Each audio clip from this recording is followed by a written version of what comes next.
ሰላም ሰላም ውድ የሰኒ ዘሚካኤል ዩቲዩብ ቤተሰቦች እንዴት አላችሁ? እግዚአብሔር ይመስገን እኔ ሰላም ነኝ። ለዛሬ ወደ አዘጋጀሁላችሁ ፕሮግራም እንሄዳለን። ወደ ፕሮግራሙ ውድ ተከታታዮቻችን በዛሬው ዕለት ደግሞ እግዚአብሔር በመጀመሪያ ቀን ሰማያትን ስለመፍጠሩና ከሰባቱ ሰማያት በአንዱ ኢዮር ሰማይ ውስጥ ስለተፈጠሩት 12ቱ ርዕዮተ ዓለማትና በውስጣቸው ስላሉት ሰራዊቶቻቸው እንመለከታለን። ቸር አባት ጌታ እግዚአብሔር በሆነ በአንድ አምላክ እግዚአብሔር ቃል የመለኮት ባህሪውን ሙላት የፈጣሪነቱን ኃይል የሚገልጹት ሰማያት ከአንዱ እግዚአብሔር ለአንዱ እግዚአብሔር ክብር መግለጫ ለመሆን ተፈጥረው ከመዘርጋታቸው አስቀድሞ ከቃሉ ኃይል የተነሳ በሰማያት ክልል ውስጥ ያሉ ፀሐዮችና ጨረቃዎች፣ ዓለሞችና ከዋክብት ተፈጥረው በየክበባቸው ከመጽናታቸው አስቀድሞ ሁሉን ቻይና ታጋሽ የሆነ ከሁሉ በላይ ስም ኤልሻዳይ ተብሎ የታወቀና በክብር የታመነው እግዚአብሔር በአንድነቱ መለኮት ባህሪ አንድ ፈቃድ፣ አንድ ፈጣሪ፣ አንድ ፈጻሚ ሳለ የሦስትነቱን አካላት ለመግለጽ በሦስትነቱ ሲሰለስ እርሱ ራሱን ለራሱ ሲቀድስና ሲያከብር ነበር። እግዚአብሔር በእውቀት ሰማያትን እንፍጠር፣ በጥበብም እንዘርጋው፣ በማስተዋልም እንደምድመው አለ። እግዚአብሔር እንዳለ ሆነ። በመጀመሪያ ቀን በእግዚአብሔር ቃል ለእግዚአብሔር ክብር መግለጫ ሰማያት ተፈጠሩ፣ በእርሱ ተፈጥረው ተዘርግተው መጠቁ። በእግዚአብሔር ኃይል ቀን ሰማያት በተፈጠሩ ጊዜ ከእግዚአብሔር መንፈስ በቀር ማንም ምንም በውስጣቸው አልነበረም። እግዚአብሔር ሰማያትን ፈጥሮ እንደየደረጃቸው ከ12 ከፍሎ የድንኳን ልብስ እንደሚዘረጋ እንዲሁ ዘረጋቸው። ከ12ቱ ሰማያት መካከል አምስቱን ሰማያት መጥቆና ለይቶ በውስጣቸው ሌላ ዓለም ወይም ደግሞ ኮከብ ምንም ሕይወት ፍጥረት እንዳይኖርባቸው ሲል አትሞ ዘረጋቸው። ከ12ቱ መካከል ሰባቱ ሰማያት መርጦ ለዘላለም ጸንተው ይኖሩ ዘንድ ብሩካን ሁኑ ብሎ በከበረው ስሙ ባረካቸው። በረከትና ጸጋ በእነሱ ጊዜ ተጀመረ። እግዚአብሔር ለመረጣቸው ለሰባቱ ሰማያት በመካከላቸው የሚገለባበጥና የሚያንጸባርቅ የውሃ ጠፈር፣ የሚነድና የሚለበልብ የእሳት አጥር ይከፍላቸውና ዲካቸውን በእግዚአብሔር ዘንድ ይታወቅ ዘንድ አስቀመጠ። እግዚአብሔር ሰባቱን ሰማያት ያማረ ውበት ባለው በሚያስደንቅ በሚያንጸባርቅ በሰባት አይነት ቀለም ለእያንዳንዳቸው ለይቶ ቀባቸው። በምድር ላይ ዝናብ በዘነበ ጊዜ በፀሐይ ብርሃንና በደመና መካከል እንደሚታዩ ቀስተ ደመና እንዲሁ በተሰጣቸው በተቀቡት በቀለም ብርሃናቸው እንዲያንጸባርቁ እርስ በርሳቸው ለእግዚአብሔር ክብር እንዲያሳዩ አደረገ። የሰባቱ ሰማያት ቀለም የአንደኛው ሰማይ ከሌላው ሰማይ በቀለሙ የተለየ፣ ሰማያት በቀለማቸው ልዩ ልዩ የሆነ የብርሃን ጌጥ ሐረግ፣ የብርሃን ፈሳሽና ተንሳፋፊ እንዳዝዋሪት የሚዞርና የሚያንጸባርቅ ውበትና የውበት ቅብና መልክ ለሌሎች ፍጥረቶች እያሳዩ እግዚአብሔርን የሚያመሰግኑና የሚያስመሰግኑ ነው። ሰማያትም በእግዚአብሔር ቃል ስለተፈጠሩና ስለተዘረጉ ለፈጠራቸው ለእግዚአብሔር የእግዚአብሔርን ክብር ከፍጥረት በፊት መግለጽ ጀመሩ። በሰባቱ ሰማያት ክልልና ክበብ ውስጥ ከነፋሳት መራወጽና መጋጨት የተነሳ በሚፈጠረው በነጎድጓድ ድምፅ ሰማያት ምስጋናቸውን ለእግዚአብሔር አቀረቡ። የሰራዊታቸውም ዓለማት ሰልፍ አሳዩ።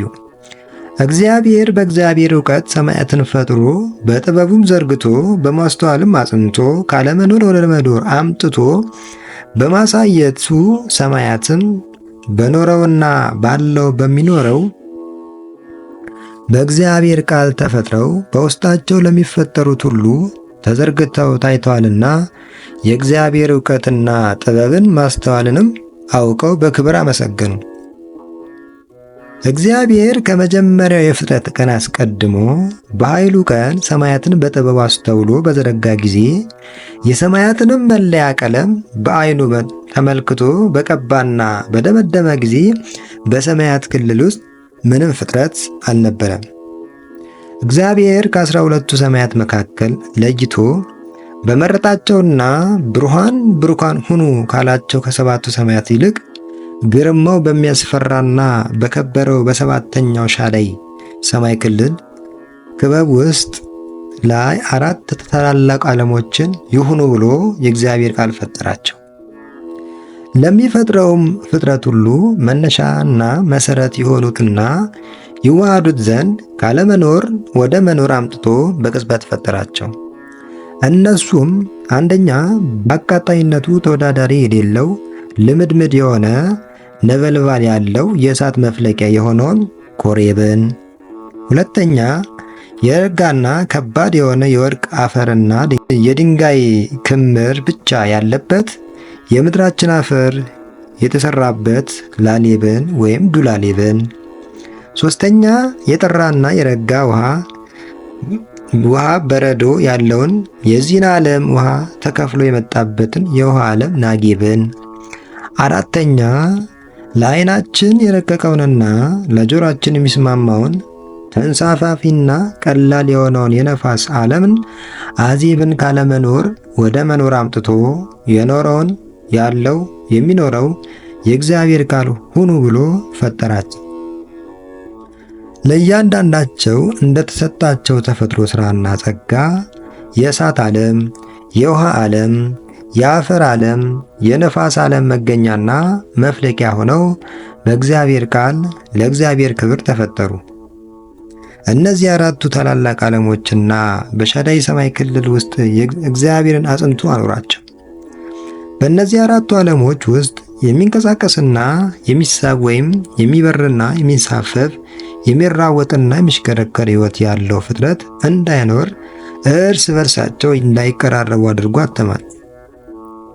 የእግዚአብሔር መናፍስት የሆኑ መላእክቱ እንኳን በክልላቸው በአካባቢያቸው አያልፉም፣ አይደርሱም።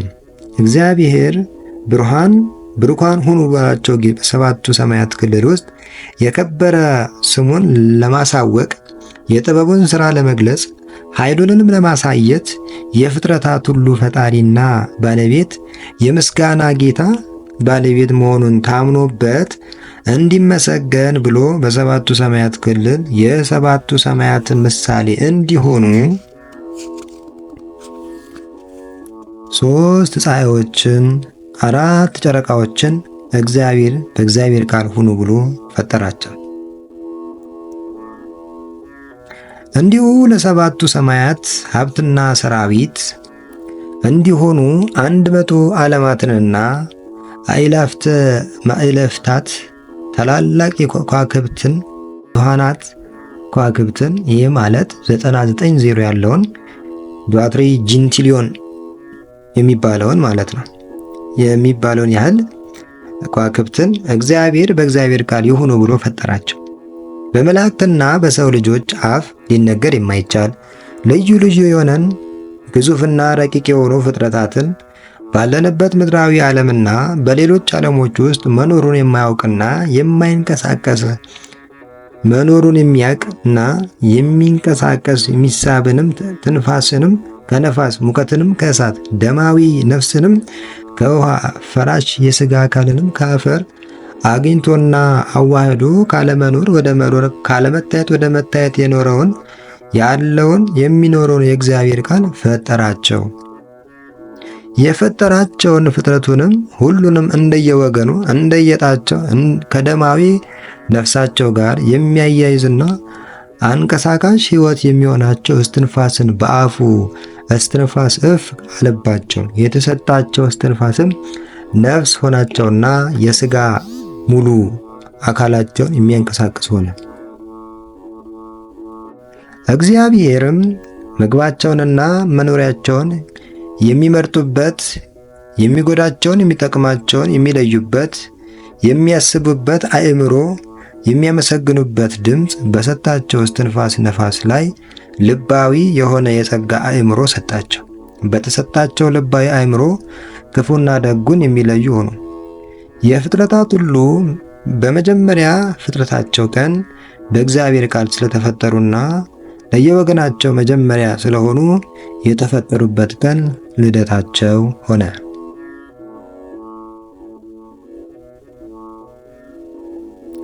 ውድ ተከታታዮቻችን በዛሬው ዕለት የሥነ ፍጥረት መጀመሪያን የሆኑትን ፍጥረታት አራቱን ዓለማትና ሦስቱን ፀሐዮች እንዲሁም ደግሞ አራቱን ጨረቃዎች መፈጠራቸውን አይተናል። እንዲሁም ደግሞ ለፍጥረታትም ከአፈር፣ ከነፋስ፣ ከእሳት፣ ከደም የተፈጠሩትን ፍጥረታት ተመልክተናል። በቀጣይ ደግሞ ፍጥረታትን ሁሉ በመጀመሪያ ፍጥረታቸው ቀን ከተፈጠሩ በኋላ ልደታቸው ከሆነ በኋላ ለእያንዳንዱ ፍጥረታት ብርሃን የሆናቸው ለዓይናቸው ብርሃን የሆናቸው ዘንድ የተፈጠሩትን ፀሐዮችን፣ ጨረቃዎችን እንዲሁም ሌሎችን ፍጥረታት በቀጣይ እንመለከታለን።